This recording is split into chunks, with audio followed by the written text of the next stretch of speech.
Assalamualaikum warahmatullahi wabarakatuh. Izin memperkenalkan diri, nama saya Nesa Pradani, mahasiswi dari jurusan Ilmu Tanah Fakultas Pertanian Universitas Lampung. Adapun pada kesempatan kali ini saya akan berusaha untuk memaparkan terkait topik di bidang ilmu tanah yang saya sukai atau yang saya minati, yaitu terkait pencemaran tanah oleh logam berat.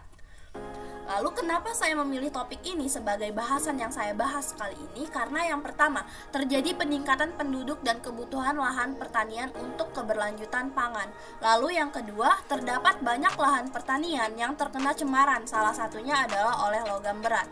Lalu dapat dilihat pada data yang terdapat pada layar, yaitu terkait peningkatan jumlah penduduk di Indonesia, yang mana data ini saya ambil dari Badan Pusat Statistik Indonesia, yaitu dapat dilihat bahwa pada tahun 2015 hingga tahun 2023 itu jumlah penduduk di Indonesia terus mengalami peningkatan, yang mana di tahun 2015 itu terdapat 255 juta sekian jiwa penduduk Indonesia, dan terus meningkat pada tahun 2016, 2017, 2018, 2019 hingga di tahun 2023, yaitu terdapat 278 juta sekian penduduk di Indonesia.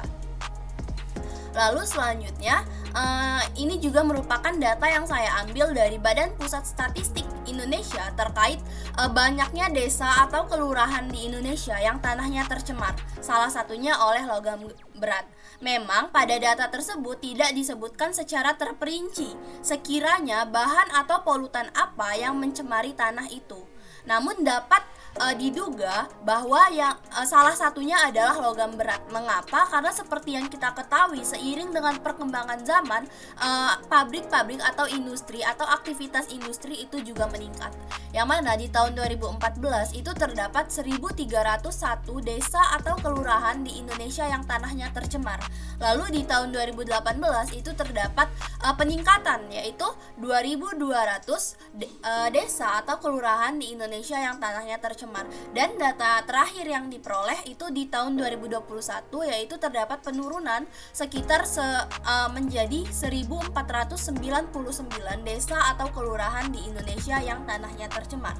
Melihat hal-hal tersebut, seperti yang sudah dijelaskan, yaitu terjadi peningkatan penduduk dan kebutuhan lahan pertanian untuk keberlanjutan pangan. Hal ini tidak selaras dengan terjadinya lahan-lahan atau tanah-tanah di Indonesia ini yang tercemar banyak sekali, yaitu data terakhir di tahun 2021 terdapat 1.499 desa atau kelurahan di Indonesia yang tanahnya tercemar. Hal ini tidak selaras dengan kebutuhan pangan. Mengapa? Karena seiring dengan meningkatnya jumlah penduduk, maka kebutuhan pangan di Indonesia juga akan meningkat.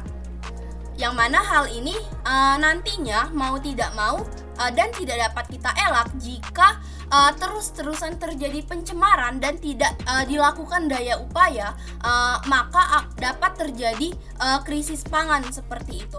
Mengapa? Karena dengan meningkatnya jumlah penduduk, maka seharusnya setidaknya atau seminimal mungkin lahan-lahan yang ada di Indonesia itu baik untuk pertumbuhan tanaman, sehingga kebutuhan pangan di Indonesia dapat tercukupi.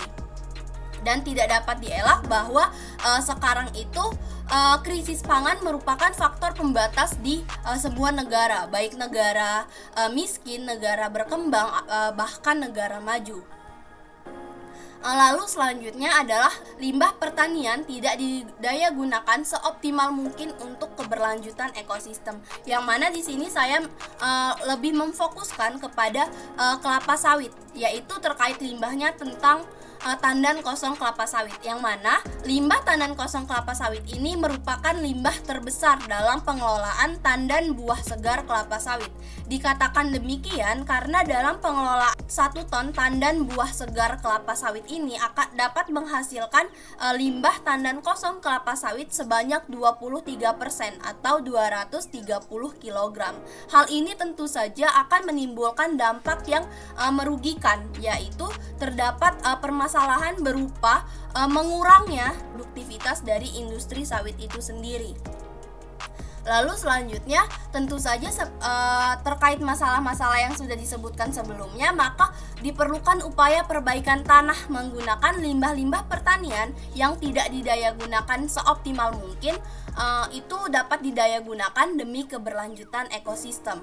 Lalu yang selanjutnya adalah kandungan alami logam berat di dalam tanah, yang mana dapat terlihat pada layar bahwa terdapat beberapa jenis logam berat, yaitu aluminium, besi, mangan, tembaga, kromium, kadmium, seng, arsen, selenium, nikel, perak, timbal, dan merkuri. Yang mana di sini terlihat bahwa kisaran kandungannya di dalam tanah itu melebihi rataan kandungan alaminya di dalam tanah. Yang mana tentu saja hal tersebut dapat berbahaya. Seperti contohnya jika Cu dan Zn berada di dalam tanah dalam kondisi yang berlebihan, tentu itu akan menjadi toksik bagi tanaman. Mengapa demikian? Karena sebenarnya Cu dan Zn itu merupakan unsur hara esensial bagi tanaman, namun dibutuhkannya hanya dalam jumlah yang sedikit atau unsur hara mikro esensial, sehingga jika jumlahnya berlebih tentu dapat berbahaya. Contohnya dapat berbahaya bagi rantai makanan, yang mana nantinya tanaman yang menyerap Cu dan Zn ini akan dikonsumsi oleh hewan ternak, dan hewan ternak nantinya akan dikonsumsi oleh manusia, sehingga mau tidak mau tentu saja semua makhluk hidup ini terpapar oleh bahaya dari logam berat itu sendiri. Lebih parahnya lagi, Cu dan Zn ini dapat menyebabkan kanker bagi manusia. Lalu yang selanjutnya adalah dampak buruk logam berat, yaitu yang pertama toksisitas bagi tanaman. Tentu saja hal ini dapat terjadi karena keberadaan logam berat yang berlebihan, contohnya Cu dan Zn yang sebenarnya dibutuhkan oleh tanaman namun dalam jumlah yang sedikit. Jika keberadaannya di dalam tanah dan tersedia untuk tanaman itu dalam jumlah yang berlebihan, tentu hal tersebut akan menjadi toksik bagi tanaman. Lalu yang kedua, menurunkan aktivitas dan populasi mikrobiota tanah. Dan yang ketiga, menurunkan kesuburan tanah. Hal tersebut demikian karena tadi seperti yang sudah disebutkan bahwa logam berat ini dapat menurunkan aktivitas dan populasi mikrobiota tanah, yang mana secara tidak langsung nantinya akan menurunkan kesuburan tanah itu sendiri. Lalu juga nantinya akan menurunkan hasil panen dan masuknya bahan beracun ke dalam rantai makanan seperti yang sudah dijelaskan sebelumnya, bahwa logam berat ini akan meracuni makhluk hidup melalui rantai makanan. Lalu itu ada peran biochars dalam penurunan konsentrasi logam berat, yaitu yang pertama, area permukaan dari biochars itu besar, yang mana nantinya akan dapat meningkatkan kapasitas dari si biochar itu sendiri dalam menjerap logam berat, sehingga yang tadinya logam berat ini tersedia dalam tanah dalam jumlah yang besar nantinya akan terjadi penurunan karena dijerap oleh permukaan biochars yang besar. Lalu selanjutnya, biochars ini juga memiliki kandungan senyawa karbon yang stabil dengan struktur karbon aromatik yang dominan, yang mana hal tersebut nantinya menjadikan sang biochars ini lambat untuk terdekomposisi dan dia dapat membenahi tanah itu sendiri. Berbeda halnya jika kita menambahkan pupuk kompos, yang mana sebenarnya pupuk itu cepat terdekomposisi dan cepat hilang dari tanah.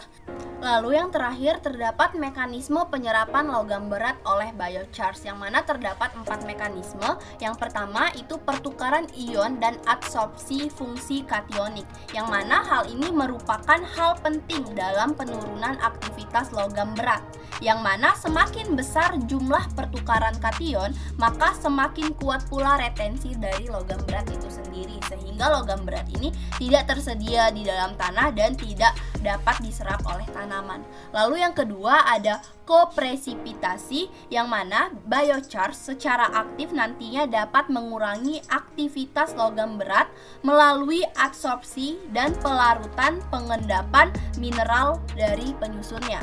Lalu yang ketiga ada kompleksasi, yang mana kompleksasi ini juga bersifat penting untuk fiksasi dari ion-ion logam berat dengan afinitas yang kuat, sehingga nantinya setelah si ion-ion logam berat ini sudah terkompleksasi, maka dari ion-ion logam berat ini tidak akan tersedia di larutan tanah dan tidak dapat diserap oleh tanaman.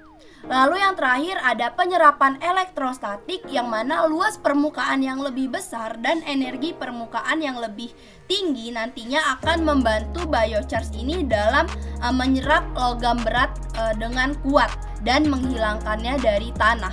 Oleh karena itu, maka dapat disimpulkan bahwa penghilangan pencemaran tanah oleh logam berat ini dapat dilakukan oleh biochars. Kenapa demikian? Karena biochars ini sendiri memiliki luas permukaan yang lebar seperti itu, yang mana nantinya juga kapasitas penjerapnya akan semakin tinggi sehingga dapat mengikat ion-ion logam berat yang tersedia di dalam tanah. Mungkin sekian yang dapat saya sampaikan, lebih dan kurangnya saya mohon maaf. Saya tutup. Wassalamualaikum warahmatullahi wabarakatuh.